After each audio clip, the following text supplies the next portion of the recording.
Dumami pa ang mga technology business incubators sa bansa na layong suportahan ng innovators at researchers at makalikha din ng trabaho para sa mga Pilipino. Ang detalye sa report ni Rod Lagusad. Maramdaman ang benepisyong hatid ng science. Kasabay ng patuloy na pagtulak ng Department of Science and Technology na mapakinabangan ng mga research at innovation na nabubuo sa pamamagitan ng pag-commercialize dito. Nadagdagan pa ang kasalukuyang bilang ng mga technology business incubators sa bansa. Ito ang mga pasilidad na nakatuon para suportahan ng mga technology-based startups gaya na lang na mabigyan ng mga ito ng technical guidance at magkaroon ng networking opportunities. Sa pamamagitan nito, nakakatulong ito para makalikha ng trabaho para sa mga Pilipino na siyang makakatulong sa ekonomiya ng bansa. We need to use science, technology, and innovation and merge it with business for the economic development. Kung gusto nating maging patriotic, hindi lang pagwawagayway ng ating bandila.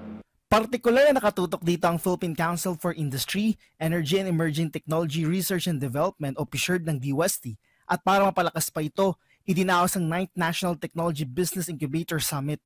What's important is that when we build ecosystems for startups, it is much easier to actually build smaller ecosystems closer to home in the regions because the people in the regions know their needs more.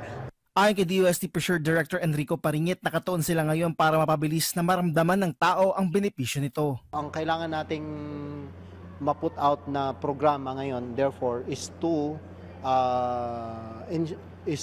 provide the support for these technologies to be channeled through the processes in a more systematic, standardized, and efficient manner. No? So kung sinabing tulungan nyo naman kami para makapagbenta kami, ma-test out yung market para ma-improve yung product. Anya kasama na dito na makatulong para makahanap ng investor at ang pagproseso sa mga kinakailangang regulatory requirements sa iba't ibang ahensya, halimbawa na rito sa Food and Drug Administration para masiguro na ligtas ito para sa publiko.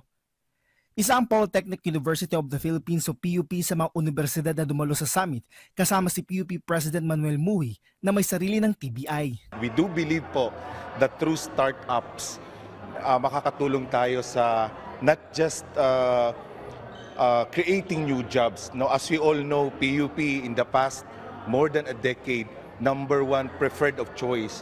But the university also believes that in the next 5 to 10 years, because of the startups na mapoproduce natin, PUPians can also be a good entrepreneur and employer of choice. Sa huli, ang maramdaman at makatulong sa publiko ang mga produkto ng mga pag-aaral, mapagaan ang pang-araw-araw na buhay, matugunan ang mga kinakarap na mga problema sa pamamagitan ng agham ay malaking tulong para sa mga Pilipino.